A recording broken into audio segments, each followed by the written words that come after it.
जय हिंद साथियों, स्वागत है एक बार फिर से आप सभी का शिक्षा संकल्प के इस यूट्यूब प्लेटफॉर्म पर।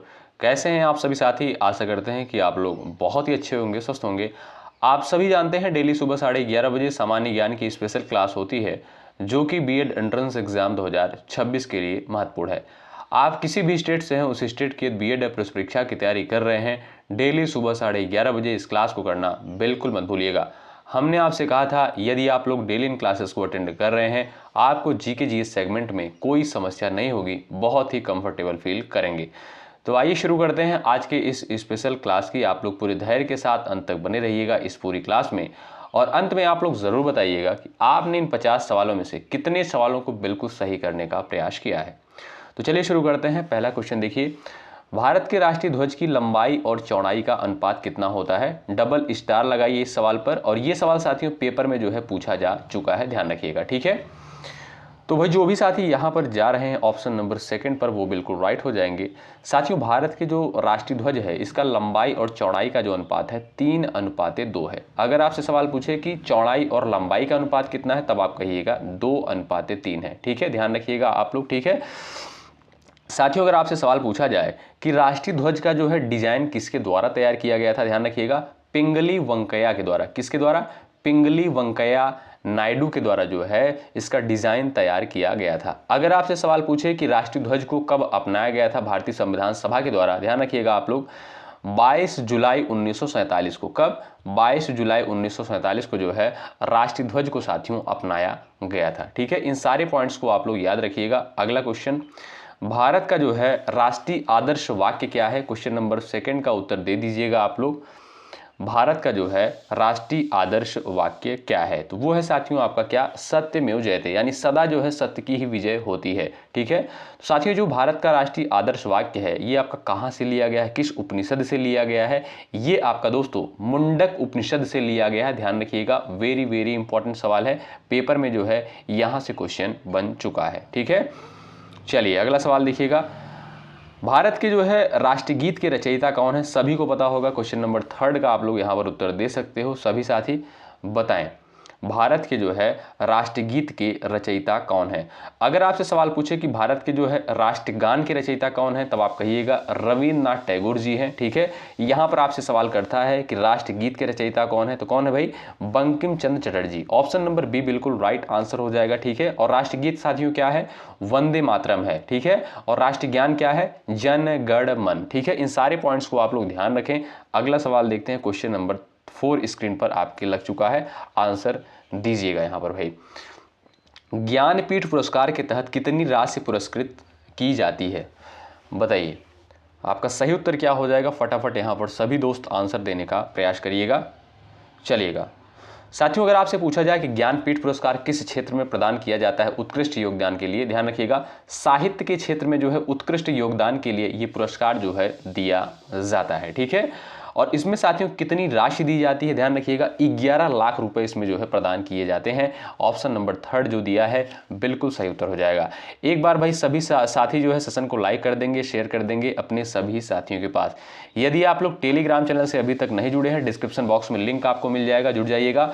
और यदि आप चैनल पर अभी तक नहीं जुड़े हैं, चैनल को भी सब्सक्राइब कर लीजिएगा। निश्चित रूप से यहाँ से आपको हेल्प मिलेगी, ये हमारा जो है प्रॉमिस है। चलिए क्वेश्चन नंबर 5 का आप लोग आंसर दीजिएगा। सरस्वती सम्मान किस क्षेत्र में जो है विशिष्ट कार्य के लिए प्रदान किया जाता है? क्वेश्चन नंबर 5 यहाँ पर दिया है, इसका उत्तर आप लोग करिएगा फटाफट।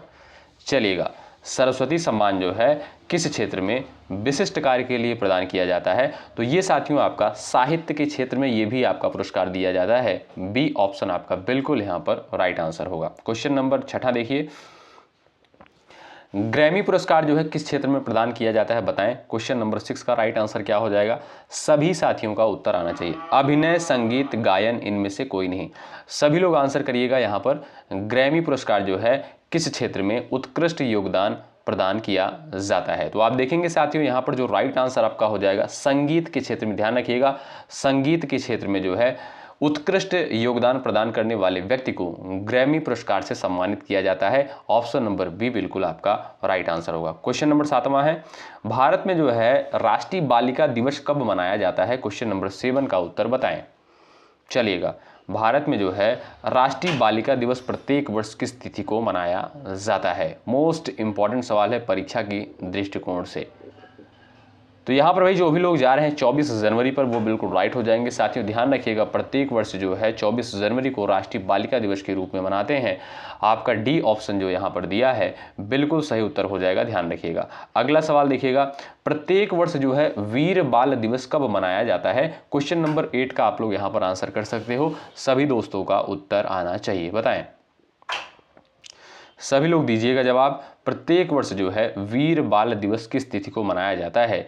तो यहाँ पर जो भी दोस्त जा रहे हैं 26 दिसंबर पर, वो बिल्कुल राइट हो जाएंगे। साथियों प्रत्येक वर्ष जो है 26 दिसंबर को वीर बाल दिवस के रूप में मनाते हैं। मोस्ट इंपॉर्टेंट सवाल है। अगला सवाल, अंतरराष्ट्रीय ओजोन दिवस जो है किस तिथि को मनाया जाता है? क्वेश्चन नंबर 9 का यहाँ पर आप लोग आंसर दीजिएगा। चलिए भाई, अंतरराष्ट्रीय ओजोन दिवस जो है प्रत्येक वर्ष, साथियों ध्यान रखिएगा, 16 सितंबर को। कब? 16 सितंबर को मनाते हैं। आपका यहाँ पर जो डी विकल्प दिया है ये बिल्कुल आपका सही उत्तर होगा। अगला सवाल, नीति आयोग का साथियों पूर्ण रूप क्या है, यानी नीति आयोग का जो है फुल फॉर्म क्या होता है? यहाँ पर सभी साथियों का उत्तर आना चाहिए। क्वेश्चन नंबर 10 का आप लोग यहाँ पर उत्तर दे सकते हो, बताइए आपका राइट आंसर यहाँ पर क्या हो जाएगा? सभी दोस्त बताएं। National institution for transforming India इसका जो है फुल फॉर्म होता है। फिर से सुनिएगा, national institution for transforming India जो है ये आपका नीति का फुल फॉर्म होता है, ध्यान रखिएगा, नीति आयोग, ठीक है। अच्छा, अगर मैं आपसे सवाल पूछूं साथियों कि नीति आयोग की स्थापना कब करी गई थी, इसका गठन कब किया गया था? ध्यान रखिएगा 2015 में इसका गठन किया गया था। और नीति आयोग के जो है अध्यक्ष कौन होते हैं साथियों? प्रधानमंत्री होते हैं। कौन भाई? प्रधानमंत्री होते हैं, ठीक है। अगला सवाल ये रहा, प्लेइंग टू विन नामक आत्मकथा निम्नलिखित में से जो है किस भारतीय खिलाड़ी ने लिखी है? क्वेश्चन नंबर 11 का उत्तर दीजिएगा आप लोग यहाँ पर फटाफट। चलिए भाई, प्लेइंग टू विन नामक आत्मकथा किस भारतीय खिलाड़ी ने लिखी है? यहाँ पर क्वेश्चन नंबर 11 दिया है, यहाँ पर सभी साथियों का उत्तर आना चाहिए। सभी लोग बताएं। सानिया मिर्जा, साइना नेहवाल, पीवी सिंधु, करडम मलेश्वरी, आपका सही उत्तर क्या हो जाएगा, बताएं यहाँ पर भाई। चलिए, जो भी साथी यहाँ पर जा रहे हैं साइना नेहवाल पर, वो बिल्कुल राइट हो जाएंगे। ऑप्शन नंबर बी वाले दोस्त बिल्कुल यहाँ पर करेक्ट हो जाएंगे। अगला सवाल, डूरंड कप का संबंध किस खेल से है? शायद ये क्वेश्चन हमने शायद कल की क्लास में करवाया था, नहीं कल वाली क्लास में हमने करवाया था भाई, डेविस कप किससे संबंधित है? तो आप लोग यहाँ पर बताइएगा डूरंड कप का संबंध किससे है? सभी दोस्त का आंसर आना चाहिए, फटाफट बताइएगा। चलिए, तो आप देखेंगे दोस्तों यहाँ पर जो आपका राइट आंसर हो जाएगा वो हो जाएगा आपका फुटबॉल, ठीक है। डूरंड कप का संबंध साथियों फुटबॉल से है। ऑप्शन नंबर ए बिल्कुल आपका राइट आंसर हो जाएगा। डेविस कप का संबंध किससे है? कल की क्लास में हमने करवाया था। तो देखते हैं कितने साथियों का यहाँ पर आंसर आता है, बताएं। चलिए, डेविस कप का संबंध साथियों किससे है? टेनिस यानी लॉन टेनिस से। ऑप्शन नंबर बी वाले साथी बिल्कुल राइट हैं। ऑप्शन नंबर बी आपका यहाँ पर बिल्कुल करेक्ट हो जाएगा। अगला सवाल, संतोष ट्रॉफी का संबंध साथियों किस खेल से है? बताइए। क्वेश्चन नंबर 14 का उत्तर करिएगा। संतोष ट्रॉफी का संबंध किससे है? हॉकी से है, बैडमिंटन से है, और आपका दिया है फुटबॉल, या आपका दिया है टेबल टेनिस। सभी साथियों का उत्तर आना चाहिए। सभी लोग उत्तर देने का प्रयास करिएगा। जो भी साथी जा रहे हैं ऑप्शन नंबर 3 पर फुटबॉल, वो बिल्कुल राइट हो जाएंगे। संतोष ट्रॉफी का संबंध जो है फुटबॉल से है। क्रिकेट के जो है पिच की लंबाई कितनी होती है? क्वेश्चन नंबर 15 का उत्तर बताइए। चलिए, क्रिकेट के जो है पिच की लंबाई कितनी होती है? साथियों ध्यान रखिएगा 20.12 मीटर जो है ये आपका क्रिकेट की पिच की लंबाई होती है, यानी लगभग 22 गज के बराबर। कितना? लगभग 22 गज के बराबर। यानी आप देखेंगे यहाँ पर जो बी ऑप्शन दिया है आपका बिल्कुल सही उत्तर हो जाएगा, ध्यान रखें। क्वेश्चन नंबर 16 है, हर्षचरित जो है किसके द्वारा लिखी गई पुस्तक है? क्वेश्चन नंबर 16 का उत्तर बताएं। चलिएगा, हर्षचरित जो है ये किसके द्वारा लिखी गई पुस्तक है? यहाँ पर सभी साथियों का उत्तर आना चाहिए। कालिदास, बाणभट्ट, वाल्मीकि, वेदव्यास। क्वेश्चन नंबर 16 का साथियों राइट आंसर आपका हो जाएगा यहाँ पर बाणभट्ट। ध्यान रखें, ऑप्शन नंबर बी बिल्कुल राइट आंसर हो जाएगा। और कालिदास आप जानते हैं इनके द्वारा लिखी गई जो पुस्तक है अभिज्ञान शाकुंतलम है, विक्रमोर्वशीयम है, ये सारी पुस्तकें हैं जो कि इंपॉर्टेंट है, पूछ लेता है पेपर में, ठीक है। तो जो भी साथी यहाँ पर जा रहे हैं बाणभट्ट पर, वो बिल्कुल राइट हो जाएंगे। हर्षचरित की रचना किसके द्वारा करी गई है? बाणभट्ट के द्वारा। बी विकल्प आपका बिल्कुल सही उत्तर है। अगला सवाल यहाँ पर है, भारतीय संगीत का जो है आदि ग्रंथ किस वेद को कहते हैं? क्वेश्चन नंबर 17 का उत्तर बताइए फटाफट भाई। चलिए, भारतीय संगीत का जो है आदि ग्रंथ किसे कहा जाता है? साथियों वेदों की संख्या कितनी है? 4 है, ध्यान रखिएगा। 4 वेद हैं आपके, ऋग्वेद है, यजुर्वेद है, सामवेद है और आपका अथर्ववेद है। जिसमें से साथियों सबसे प्राचीनतम वेद कौन सा है? तो वो है आपका ऋग्वेद जो है सबसे प्राचीनतम वेद कहलाता है। और यहाँ पर आपसे सवाल करता है कि संगीत का आदि ग्रंथ किस वेद को कहा जाता है? तो ध्यान रखिएगा दोस्तों, ये जो है आपका डी ऑप्शन करेक्ट हो जाएगा। सामवेद को जो है संगीत का आदि ग्रंथ कहते हैं। डी विकल्प वाले बिल्कुल राइट हो जाएंगे। और सबसे जो प्राचीनतम वेद है साथियों वो है आपका ऋग्वेद। ये भी याद रखिएगा, पेपर में सवाल दोनों क्वेश्चन बन चुका है, ठीक है। आपसे ये भी पूछा गया है सबसे प्राचीनतम वेद कौन सा है, ये भी सवाल बना है कि आदि ग्रंथ, संगीत का आदि ग्रंथ किस वेद को कहा जाता है। दोनों क्वेश्चन पेपर में आया हुआ है, ध्यान रखें आप लोग। क्वेश्चन नंबर 18, पुराणों की संख्या बता दीजिए आप लोग कितनी है। क्वेश्चन नंबर 18 का आंसर करिएगा भाई। लाइक की संख्या भाई बढ़ाते चले, इसमें आपका कोई चार्ज साथियों, कोई पैसा नहीं लगता है। हमारा भी मनोबल बढ़ता है, हमारा भी मोटिवेशन बढ़ता है, आपके लिए बेहतर कंटेंट लाने का प्रयास करते हैं पूरी शिद्दत, पूरी मेहनत के साथ। पुराणों की संख्या कितनी है? तो आप देखेंगे जो है 18 पुराण है। ए ऑप्शन आपका बिल्कुल यहाँ पर राइट आंसर हो जाएगा, ध्यान रखें। अगला सवाल, किस देवता के लिए जो है ऋग्वेद में पुरंदर शब्द का प्रयोग किया गया है? डबल स्टार लगाइए, मोस्ट इंपॉर्टेंट क्वेश्चन है, बताएं।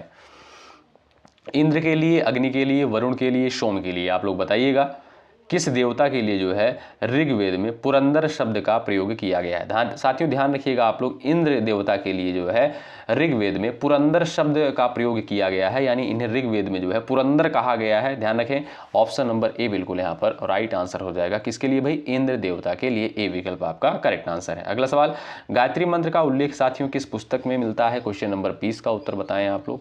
चलिएगा, गायत्री मंत्र का उल्लेख साथियों कहां पर देखने को मिलता है? तो आप देखेंगे साथियों इसका उल्लेख जो है ऋग्वेद के जो है तीसरे मंडल में। कहा भाई? ऋग्वेद के जो है तीसरे मंडल में गायत्री मंत्र का उल्लेख देखने को मिलता है। ए विकल्प आपका बिल्कुल यहां पर सही उत्तर हो जाएगा। अगला सवाल, ऋग्वेद में सबसे पवित्र नदी जो है किसे माना गया है? 21 का उत्तर बताइए आप लोग। चलिए, अब यहाँ पर सही उत्तर क्या हो जाएगा? सभी लोग यहाँ पर उत्तर दीजिएगा। ऋग्वेद में जो है सबसे पवित्र नदी किसे कहा गया है भाई? वो है आपकी सरस्वती नदी। किसे साथियों? सरस्वती नदी को जो है सबसे पवित्र नदी कहा गया है। ऑप्शन नंबर बी आपका जो दिया है ये बिल्कुल आपका सही उत्तर है।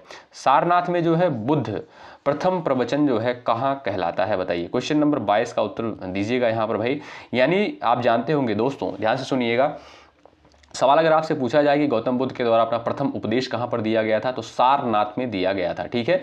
यानी इस उपदेश को जो है किस नाम से जाना जाता है, यहां पर यह सवाल आपसे पूछा गया है, ठीक है। इस उपदेश को क्या कहा गया, यानी गौतम बुद्ध के द्वारा जो प्रथम उपदेश दिया गया सारनाथ में, इसे क्या कहा गया? महाभिनिष्क्रमण कहा गया, महापरिनिर्वाण कहा गया, धर्म चक्र प्रवर्तन कहा गया, इनमें से कोई नहीं। तो ध्यान रखिएगा, इसे जो है धर्म चक्र प्रवर्तन के नाम से जाना जाता है। ऑप्शन नंबर 3 बिल्कुल यहाँ पर राइट आंसर हो जाएगा। बात करें साथियों गौतम बुद्ध की, तो गौतम बुद्ध का जन्म कहां पर हुआ था साथियों? 563 ईसा पूर्व में। कहां पर भाई? 563 ईसा पूर्व में जो है इनका जन्म जो है लुम्बिनी में हुआ था। कहां पर साथियों? लुम्बिनी में जो है इनका जन्म हुआ था, ठीक है। और इनकी मृत्यु साथियों कहां पर हुई थी? कुशीनगर में। कहां पर? कुशीनगर में जो है इनकी मृत्यु हुई थी। अगला सवाल, अशोक के शिलालेखों को पढ़ने वाला प्रथम अंग्रेज कौन था? क्वेश्चन नंबर 23 का उत्तर बताएं आप लोग। यहां पर 23 का राइट आंसर क्या हो जाएगा? चलिए भाई, यहां पर आपका सही उत्तर क्या हो जाएगा, आप लोग आंसर कर सकते हो। साथियों जो अशोक के शिलालेख लिखे गए हैं ये आपका ब्राह्मी लिपि में लिखे गए हैं, ये भी पॉइंट याद रखें, ब्राह्मी लिपि में लिखे गए। और इसे साथियों जेम्स प्रिंसेप के द्वारा, किसके द्वारा? जेम्स प्रिंसेप के द्वारा पहली बार जो है पढ़ा गया 1837 में। कब? 1837 में। यानी अशोक की शिलालेखों को पढ़ने वाला प्रथम अंग्रेज कौन था? जेम्स प्रिंसेप था। कब पढ़ा गया? 1837 में, ठीक है। अशोक के जो शिलालेख थे ये किस लिपि में लिखे गए थे? ब्राह्मी लिपि में लिखे गए थे। इन सारे पॉइंट्स को आप लोग याद रखिएगा, इंपॉर्टेंट पॉइंट बनते हैं। अगला सवाल, किस ग्रह को जो है लाल ग्रह कहा जाता है? क्वेश्चन नंबर 24 का उत्तर आप लोग बता सकते हो यहां पर भाई। चलिएगा, अगर आपका साथियों कोई डाउट होता है परीक्षा से संबंधित तो आप लोग 94 15 76 82 59 पर हमें व्हाट्सअप कर सकते हैं। कोई अगर आपका डाउट होता है तो आप लोग वहां से जो है क्लियर कर सकते हैं। क्वेश्चन नंबर आपका 24 दिया है, लाल ग्रह किसे कहते हैं। तो यहाँ पर अगर बात करें साथियों, सबसे छोटा ग्रह कौन सा है, बुध साथियों, ये आपका सबसे छोटा ग्रह कहलाता है। ठीक है, मंगल को साथियों लाल ग्रह कहा जाता है। शुक्र को जो है सबसे चमकीला ग्रह कहते हैं, ध्यान रखिएगा। शुक्र के बारे में साथियों कई बार सवाल बना हुआ है और हमने कई क्लास में इसको डिस्कस भी किया है, तो इसलिए मैं इसको डिस्कस करता हूं बार बार, क्योंकि यहां से पेपर में सवाल बनता है। ठीक है, तो बुध क्या है, सबसे छोटा ग्रह है। मंगल क्या है, इसे लाल ग्रह कहते हैं। शुक्र को जो है सबसे चमकीला ग्रह कहा जाता है, इसे भोर का तारा भी कहते हैं, सांझ का भी तारा कहा जाता है, पृथ्वी की बहन भी इसे कहा जाता है। इन सारे पॉइंट्स को ध्यान रखिएगा। शनि जो है साथियों सबसे अधिक वलय कहां पर किसमें पाए जाते हैं, तो शनि जो ग्रह है इसमें सबसे अधिक जो है वलय पाया जाता है। ठीक है, तो यहां पर आपसे क्वेश्चन करता है लाल ग्रह के बारे में, आप कहिएगा बी ऑप्शन बिल्कुल राइट आंसर हो जाएगा। ठीक है, और सबसे बड़ा ग्रह साथियों कौन सा है, बृहस्पति जो है सबसे बड़ा ग्रह है। संविधान की 8वीं अनुसूची में कितनी भाषाएं शामिल हैं, क्वेश्चन नंबर 25 का उत्तर बताएं आप लोग। चलिए, संविधान की जो 8वीं अनुसूची है साथियों, इसमें कितनी भाषाएं शामिल है, तो आप देखेंगे वर्तमान समय में इसमें जो है साथियों 22 भाषाएं शामिल हैं। ठीक है, पहले इसमें साथियों 14 भाषाएं शामिल हुआ करती थी, लेकिन वर्तमान समय में जो है 22 भाषाएं शामिल हैं। बी ऑप्शन बिल्कुल राइट आंसर हो जाएगा। साथियों अगर आपसे पूछा जाए कि संविधान में भाग कितने हैं, 25 भाग है, 25 भाग हैं। ठीक है, और अगर आपसे सवाल पूछे अनुसूचियाँ कितनी हैं, 12 अनुसूचियाँ हैं। ठीक है, ध्यान रखें इन सारे पॉइंट्स को। अगला सवाल, भारत में जो है सबसे बड़ी ताजे पानी की झील कौन सी है, क्वेश्चन नंबर 26 का उत्तर बताइएगा आप लोग। चलिए भाई, तो वो है साथियों आपकी बुलर झील, ए ऑप्शन बिल्कुल राइट आंसर हो जाएगा। ये साथियों जो है भारत की जो है मीठे पानी की भी झील इसे कहा जाता है, और कहाँ पर स्थित है, ये आपका जम्मू एंड कश्मीर में स्थित है। कहाँ पर साथियों, जम्मू और कश्मीर में। ऑप्शन नंबर ए बिल्कुल राइट आंसर हो जाएगा। राष्ट्रीय खेल दिवस प्रत्येक वर्ष किस तिथि को मनाते हैं, 27 का उत्तर दीजिएगा आप लोग। चलिए, राष्ट्रीय खेल दिवस जो है साथियों प्रत्येक वर्ष किस तिथि को मनाया जाता है, 15 अगस्त, 29 अगस्त, 5 सितंबर और आपका दिया है 2 अक्टूबर। ध्यान रखें साथियों, प्रत्येक वर्ष जो है 29 अगस्त को राष्ट्रीय खेल दिवस के रूप में मनाते हैं। मेजर ध्यानचंद की जयंती साथियों इसी दिन होती है, और इसी के उपलक्ष्य में जो है 29 अगस्त को ही राष्ट्रीय खेल दिवस के रूप में मनाया जाता है। अगला सवाल, नालंदा विश्वविद्यालय जो है किस राज्य में स्थित है, 28 का यहाँ पर आंसर कर सकते हो आप लोग। नालंदा विश्वविद्यालय जो है ये आपका किस राज्य में स्थित है, क्वेश्चन नंबर 28 का राइट आंसर आप लोग यहाँ पर बता सकते हो। चलिएगा, बिहार में है, उत्तर प्रदेश में, मध्य प्रदेश में, पश्चिम बंगाल में, सभी को पता होगा। ये साथियों आपका नालंदा विश्वविद्यालय जो है ये आपका बिहार राज्य में स्थित है। आप देखेंगे ए विकल्प जो दिया है बिल्कुल सही आंसर होगा। भारत का जो है सर्वोच्च वीरता पुरस्कार कौन सा है, क्वेश्चन नंबर 29 का आंसर बता सकते हो आप लोग। जो भारत का जो है सर्वोच्च वीरता पुरस्कार जो है कौन सा है, क्वेश्चन नंबर 29 का राइट आंसर आप लोग बता सकते हैं यहाँ पर। चलिए, ये भी सवाल साथियों पेपर में आ चुका है, डबल स्टार आप लोग लगा लीजिए। इन सारे क्वेश्चन को आप लोग हल्के मत लीजिएगा, इतना ध्यान रखिएगा। पिछले साल का पेपर उठाएंगे तो पाएंगे कि इसी पैटर्न पर सवाल पेपर में पूछे गए हैं। ठीक, इस बात को आप लोग नोट कर लीजिएगा दोस्तों। क्वेश्चन नंबर 29 का जो राइट आंसर हो जाएगा वो हो जाएगा आपका परमवीर चक्र। कौन सा साथियों, परमवीर चक्र भारत का जो है सर्वोच्च वीरता पुरस्कार है। ऑप्शन नंबर आप देखेंगे जो ए दिया है बिल्कुल आपका सही उत्तर हो जाएगा। अगला सवाल, केंद्रीय जल आयोग का मुख्यालय जो है कहां पर स्थित है, ये आपका क्वेश्चन नंबर 30 दिया है, इसका उत्तर आप लोग कर सकते हो। केंद्रीय जल आयोग का मुख्यालय जो है कहां पर स्थित है, ये साथियों आपका नई दिल्ली, यानी आप कह सकते हो यहाँ पर जो सी विकल्प दिया है बिल्कुल राइट आंसर है। अगला सवाल, पृथ्वी दिवस जो है किस तिथि को मनाते हैं, क्वेश्चन नंबर 31 का आंसर बताएं। चलिएगा, पृथ्वी दिवस जो है किस तिथि को मनाया जाता है। साथियों अगर आपसे सवाल पूछे कि विश्व जल दिवस कब मनाते हैं, ध्यान रखिएगा 22 मार्च को। कब, 22 मार्च को जो है जल दिवस के रूप में मनाया जाता है। और साथियों 22 अप्रैल को, कब, 22 अप्रैल को जो है पृथ्वी दिवस के रूप में मनाते हैं। ऑप्शन नंबर बी बिल्कुल यहाँ पर राइट आंसर हो जाएगा। ठीक है, और 10 दिसंबर को आप सभी साथियों को पता होगा कि राष्ट्रीय मानवाधिकार दिवस मनाते हैं। 5 जून को, ध्यान रखिएगा भाई, ध्यान से सुनिए आप लोग, 5 जून को जो है विश्व पर्यावरण दिवस के रूप में मनाते हैं। और 10 दिसंबर को जो है, ध्यान रखिएगा, 10 दिसंबर को जो है राष्ट्रीय मानवाधिकार दिवस के रूप में मनाया जाता है। ठीक है, और 16 सितंबर को साथियों, क्या, 16 सितंबर को जो है आप जानते हैं कि विश्व ओजोन दिवस के रूप में मनाते हैं। ठीक है, और 22 अप्रैल को अभी हमने आपको बताया, 22 अप्रैल को जो है पृथ्वी दिवस के रूप में मनाया जाता है। तो बी ऑप्शन आपका यहाँ पर बिल्कुल राइट आंसर हो जाएगा। ठीक है, अगला सवाल देखिए, भारत का जो है पहला परमाणु रिएक्टर कौन सा था, बताएं।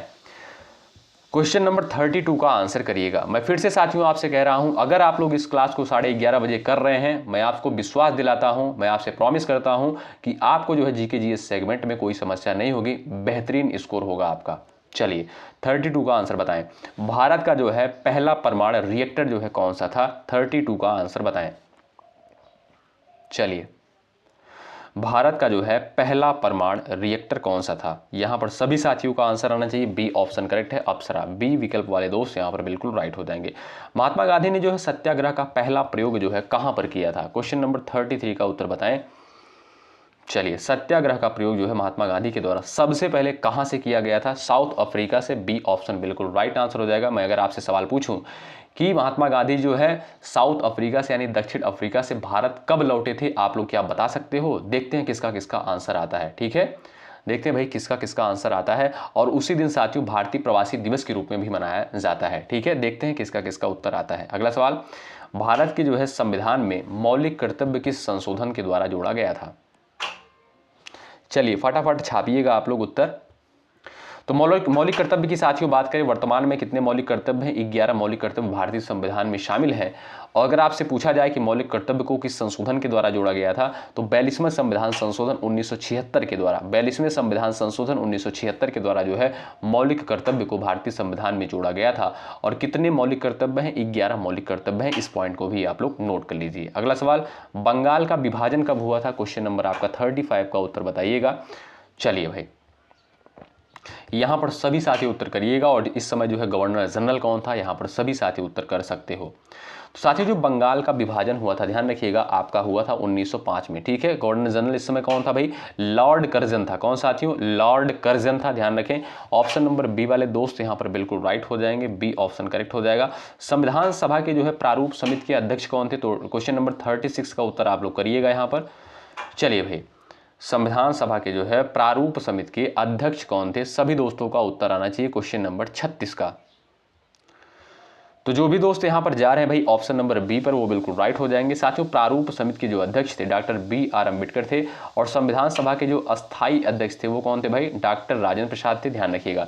जवाहरलाल नेहरू साथियों ये क्या थे भाई? ये जो है संविधान सभा के संघ समिति के अध्यक्ष थे। क्या? ये जो है संघ समिति के अध्यक्ष थे। इस पॉइंट को ध्यान रखिएगा। और साथियों, बी.आर. अम्बेडकर को ही जो है क्या कहा जाता है? इन्हें संविधान का निर्माता भी कहा जाता है। ठीक है, चलिए आगे बढ़ते हैं, अगला सवाल देखेंगे। क्वेश्चन नंबर नेक्स्ट, यूनिसेफ का मुख्यालय कहां पर स्थित है? छाप दीजिए आंसर। 37 का उत्तर बताइए। यूनिसेफ का जो है मुख्यालय कहां पर स्थित है बताइएगा। तो जो भी साथी बता रहे हैं न्यूयॉर्क, वो बिल्कुल राइट है। ए ऑप्शन बिल्कुल आपका सही उत्तर हो जाएगा। अगला सवाल, बुल फाइटिंग जो है किस देश का परंपरागत खेल है? बताइए, बुल फाइटिंग जो है साथियों ये किस देश का परंपरागत खेल है? ट्रेडिशनल आप कह सकते हो यहाँ पर जो है खेल है। बताइए, ब्राजील है, स्पेन है, और आपका पुर्तगाल दिया है, मैक्सिको दिया है। तो जो भी साथी यहाँ पर जा रहे हैं स्पेन पर, कहाँ पर भाई? स्पेन पर जा रहे हैं, वो बिल्कुल राइट हो जाएंगे। बी ऑप्शन बिल्कुल करेक्ट आंसर हो जाएगा। बुल फाइटिंग कहाँ का है साथियों? ये आपका स्पेन का। बी ऑप्शन करेक्ट है। अगला सवाल, नर्मदा नदी जो है किस दिशा में बहती है? मोस्ट इंपॉर्टेंट सवाल है परीक्षा के दृष्टिकोण से, ध्यान रखिएगा आप लोग। पूरब है, पश्चिम है, उत्तर है, दक्षिण है? बताएं साथियों। ये जो नर्मदा नदी है ये आपका पश्चिम की तरफ बहती है। कहां पर जाकर गिरती है? ये आपका अरब सागर में। कहां पर साथियों? अरब सागर में। तो बी ऑप्शन बिल्कुल राइट आंसर हो जाएगा। आपका यहां पर बी ऑप्शन बिल्कुल सही उत्तर हो जाएगा। अगला सवाल देखिएगा। क्वेश्चन नंबर साथियों नेक्स्ट यहां पर कहता है, भारत में गुरुत्वाकर्षण तरंगों का अध्ययन करने के लिए कौन सा प्रयोगशाला जो है प्रस्तावित है? तो वो है साथियों आपका लिगो इंडिया। क्या भाई? लिगो इंडिया। ए ऑप्शन बिल्कुल आपका सही उत्तर है। अगला सवाल, राष्ट्रीय विज्ञान दिवस प्रत्येक वर्ष किस तिथि को मनाते हैं? क्वेश्चन नंबर 41 का उत्तर आप लोग यहां पर छाप दीजिएगा। चलिए भाई, यहां पर आपका सही उत्तर क्या हो जाएगा? सभी दोस्त आंसर दीजिएगा। राष्ट्रीय विज्ञान दिवस प्रत्येक वर्ष 28 फरवरी को मनाते हैं। ए ऑप्शन बिल्कुल आपका यहां पर राइट आंसर होगा। अगला सवाल, राज्यपाल का कार्यकाल साथियों कितने वर्षों का होता है? फटाफट उत्तर आप लोग दीजिएगा। और मैं अगर आपसे सवाल पूछूं कि राज्यपाल का जो है आप कह सकते हो इसका जो है नियुक्ति किसके द्वारा की जाती है, क्या आप लोग बता सकते हो? चलिए, तो ध्यान रखिए साथियों, नियुक्ति जो है राष्ट्रपति के द्वारा, किसके द्वारा? राष्ट्रपति के द्वारा नियुक्ति की जाती है। और जो कार्यकाल होता है वो दोस्तों होता है आपका 5 वर्ष, यानी बी ऑप्शन बिल्कुल सही उत्तर है। किस राज्य में जो है सूर्य सबसे पहले निकलता है? क्वेश्चन नंबर 43 का उत्तर बताइए। अरुणाचल प्रदेश, असम, सिक्किम, मणिपुर? 43 का उत्तर दीजिएगा सभी साथी। यहाँ पर सभी दोस्तों का उत्तर आना चाहिए। बताएं किस राज्य में जो है सूर्य सबसे पहले निकलता है? तो आप देखेंगे साथियों जो राइट आंसर हो जाएगा अरुणाचल प्रदेश। ए विकल्प बिल्कुल आपका सही उत्तर हो जाएगा, ध्यान रखें। अगला सवाल, बाघ को जो है भारत का राष्ट्रीय पशु कब घोषित किया गया था? क्वेश्चन नंबर 44 दिया है, सबका उत्तर आना चाहिए। बताएं बाघ को जो है राष्ट्रीय पशु जो है कब घोषित किया गया था, ध्यान रखिएगा 1973 में। कब साथियों, 1973 में। ऑप्शन नंबर सी बिल्कुल यहाँ पर राइट आंसर है। अगला सवाल देखिएगा, यहाँ पर सभी लोग आंसर दीजिएगा फटाफट। क्वेश्चन नंबर 45 है, भारत में जो है सर्वप्रथम स्वर्ण मुद्राएं किसके द्वारा चलाई गई थी? चलिए उत्तर दीजिएगा फटाफट भाई। यहाँ पर भारत में सर्वप्रथम स्वर्ण मुद्राएं किसके द्वारा चलाई गई थी?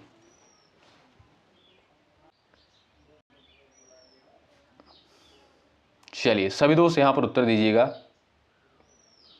तो जो भी लोग यहाँ पर जा रहे हैं भाई कुषाण पर, कहाँ भाई, कुषाण पर जो लोग जा रहे हैं वो बिल्कुल राइट है। ए विकल्प साथियों बिल्कुल आपका सही उत्तर हो जाएगा, ध्यान रखें। अगला सवाल, मौलिक अधिकार संबंधित प्रावधान जो है किस देश के संविधान से लिए गए हैं? क्वेश्चन नंबर 46 का उत्तर दीजिएगा।